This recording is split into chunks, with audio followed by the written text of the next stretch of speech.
Vamos a comunicarnos ya con nuestro amigo Carlos Méndez. Carlos, ¿cómo te va? Buenos días. Buen día, Mario. Saludo a quien me ha antecedido, digamos, en la columna. Sí, Hernán Madera.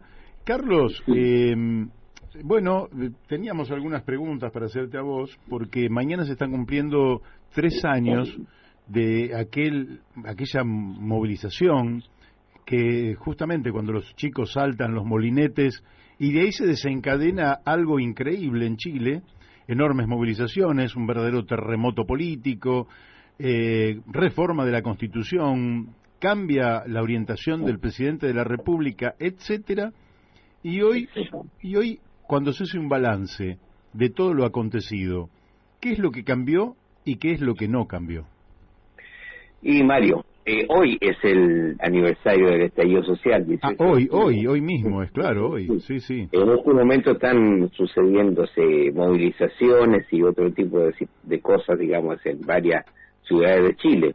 Pero fíjate que la similitud con el análisis que antecedía tiene que ver con este asunto, con el tema de fondo que es la cuestión de la izquierda y de las movilizaciones sociales. O sea, si nosotros quisiéramos comparar acá en Argentina algo parecido, no semejante a lo que ocurrió el 18 de octubre del 2019, nosotros tendríamos que recurrir a algo parecido a la crisis de diciembre del 2001, que tuvimos en esa espontaneidad de trabajadores, no solamente trabajadores, digamos, gran parte de la clase media, sí, y otros, digamos, que salieron a protestar y que significó la caída del gobierno de la Rúa, o sea, pagando, podríamos decir, fácilmente, tal vez muy superficialmente, pagando el pato, digamos, de 10 años de instauración de un sistema económico, digamos, que terminó perjudicando a la mayoría. Y algunos se frustraron, por supuesto, me refiero al gobierno de Menem, de 10 años, y otros, digamos, que tuvo y que después han seguido. O sea, ustedes estaban haciendo ahí un análisis político que no terminamos nunca de concluir o de sacar las lecciones necesarias, que los gobiernos que en democracia que se suceden tienen que recoger, digamos, las estructuras y las situaciones anómalas que perjudican a la mayoría de la sociedad. Ante este dilema nos encontramos nosotros en Argentina. El próximo año, el 2023, tenemos que definir gobierno, y es el tema. Bueno, ¿qué es lo que ha pasado en 3 años en Chile? Y algo muy parecido, en el sentido de que si bien en el 2019 no dijeron que se vayan todos, acá sí se dijo, y bueno, y después volvieron todos. Bueno, en Chile también. Después de 3 años, digamos, volvieron todos. Están todos, digamos, no solamente están vivitos y coleando, lo que está muy bien que así sea. Siempre las víctimas que sufren la violencia son otros, a veces, digamos, parecen, en su mayoría son seres casi anónimos, pero, digamos, la clase política se recupera, y hoy día nos encontramos con que en Chile gobierna un sector que terminó siendo minoritario por el último plebiscito que ocurrió el 4 de septiembre, pero que, digamos, que fueron los protagonistas, los actores principales de octubre del 2019. No fueron ellos los que colocaron la cara, como decimos acá en Argentina, pero, digamos, sí fueron, digamos, grandes gestores. Usaron sí mucho los Twitter y ese tipo de cosas, que hoy día mismo incluso gente que ministros que están, digamos, gobernando junto con Boris, han tenido que ir borrando la cantidad de mensajes que durante el 2019, con todo tipo de epítetos contra entonces el gobierno de Piñera, pero Piñera se fue, en gran parte esas protestas fueron, digamos, en contra de su gobierno, pero terminó su gobierno, y fueron, digamos, en contra de las fuerzas policiales y carabineros y el uso de la violencia. Sí. Hoy día, digamos, ellos tienen que estar gobernando el Estado chileno junto a Carabineros de Chile. Entonces tienen se ha producido esa contradicción. Y digamos que Boris fue uno de los personajes, por eso hay que detenerse un poquito en él, o bastante, no un poquito, bastante en él, porque Boris fue, estuvo en los dos escenarios. Él era diputado de Convergencia Social, en particular de la coalición Frente Amplio, y por lo tanto ellos animaron todas las protestas, esos sectores, junto al Partido Comunista, y una gran masa de sectores independientes, no de partido, animaron las movilizaciones sociales en el estallido social de octubre, fundamentalmente en octubre y noviembre del año 2019. Pero se buscó a mediados o era la caída del gobierno de Piñera, o era el fracaso de la democracia, o había que buscar una salida política al evento que se estaba sucediendo. De ese modo, la clase política, desde el Congreso, diputados y senadores, los sectores democráticos, digamos, tal vez para muchos entre comillas, llegaron a un acuerdo nacional que significó impulsar una reforma, no una reforma constitucional, sino que una nueva constitución, más bien un proceso constitucional que comenzó en noviembre, 16 de noviembre del 2019, y culminó el 4 de septiembre pasado, con las consecuencias de que en todo este periodo los sectores más activos, más protagónicos de lo que estábamos señalando, llegaron al gobierno, como minoría, nos enteramos después, pero lograron hacer una política de alianza, lo que está muy bien en política, y obtener una mayoría en diciembre del año pasado en contra de un candidato derechista, casi ultraderechista, y superar el 56% de la votación, es decir, obteniendo el sector minoritario de Apruebo Dignidad, Partido Comunista y Frente Amplio, lograr una alianza con los sectores de centro-izquierda, socialdemocracia, socialistas y demócratas cristianos y radicales y liberales, y lograr ese triunfo. Ahora, la constitución del gobierno, en un principio, en marzo de pasado, fue, digamos, dominante, hegemónico por parte de Apruebo Dignidad, pero invitaron también a gobernar a quienes los había acompañado a sectores que anteriormente eran de la Concertación y que tenían críticas muy duras hacia ellos. Fue contra ellos que era el eslogan de que no son 30 pesos, son 30 años. Fueron los 30 años que gobernó la Concertación, es decir, socialistas, demócratas cristianos y otros sectores. Ahora bien, una vez obtenido el texto constitucional, digamos que en este periodo también hubo un proceso constitucional con una convención electa directamente por el electorado, no fue una votación obligatoria, entonces fue menos del 50% el que votó por esa convención. Hicieron un texto constitucional que tenía que dirimirlo en el electorado a votar obligatoriamente en septiembre pasado, el 4 de septiembre exactamente. Y en dicha votación, dicho texto fue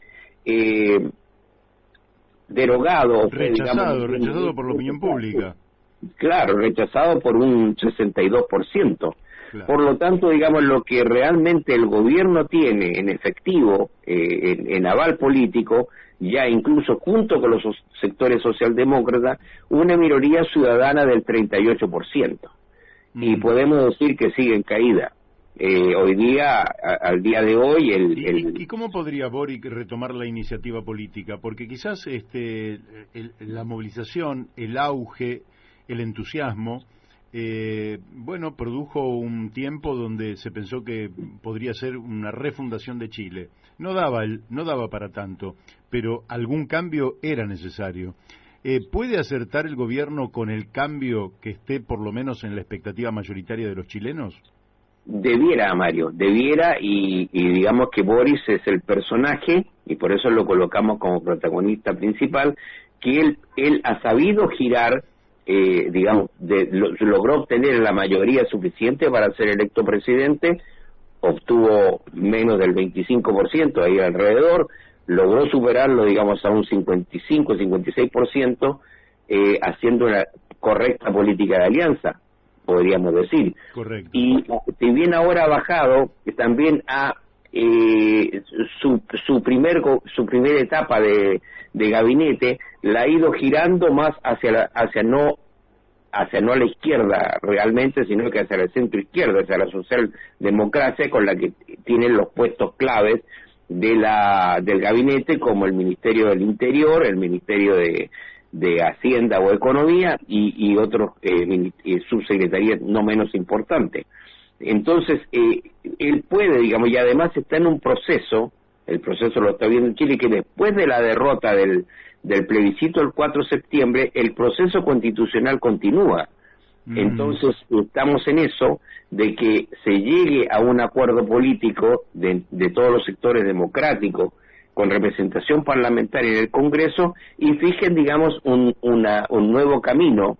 O sea, desde el punto de vista político, se podría obtener, digamos, un apaciguamiento de las protestas y otro tipo de manifestaciones, y encaminarse, digamos, a una tarea, a un camino esencialmente republicano y democrático, que no debiera durar más de un año, en el sentido de elegir una nueva convención constitucional y trabajar unos 6 meses con un nuevo texto para plebiscitarlo a fines del próximo año 2023. Bueno, es el camino que se espera. Salgamos un poquito de Palacio, porque son todas tareas de Palacio, y vayamos a la calle. ¿Qué está pasando en la calle en Chile hoy? ¿Hay mucha gente, poca gente?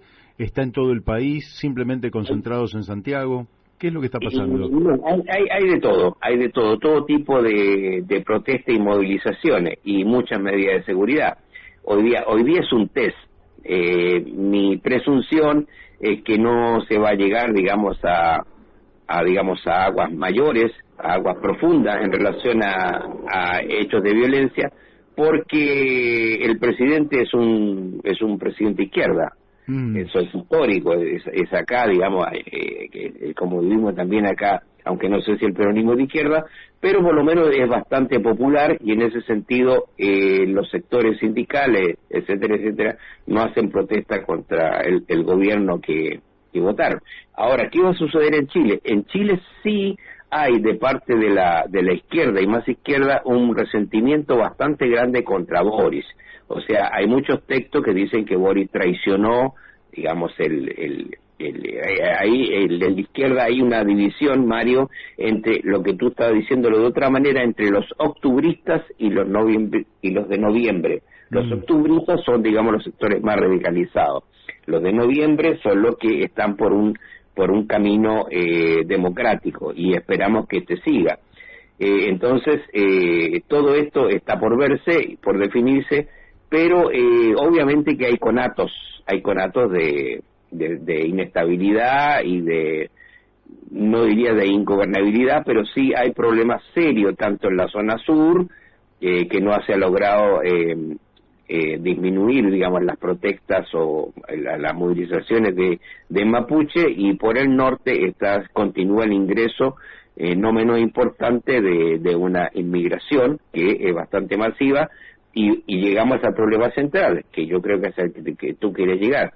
El gobierno y el país va a tener el menor crecimiento económico de toda América Latina, tanto para este año como al 2023. Entonces eso significa un aumento de la pobreza que ya el Fondo Monetario Internacional lo calcula que va a llegar a un 10%, lo que para Chile es mucho, con todo lo que significa aquello. Ojalá tuviéramos nosotros un 10%. Pero entonces, realmente el panorama hasta aquí viene como ciertamente sombrío, y tenemos nada más que 30 segundos, ya se nos fue el tiempo. Pero te pregunto lo siguiente, ¿qué capacidad le ves a Boric? Porque evidentemente el maximalismo tiene pretensiones para las cuales la realidad no da. Entonces, ¿qué capacidad tiene Boric, al margen de las alianzas, de hacer una gestión que vuelva a enamorar al pueblo acerca de un cambio posible y positivo? Y posibilidades yo creo que tiene muchas. Ahora vamos a ver cómo si esta resulta, y hasta ahora ha venido remando, como decimos acá en Argentina.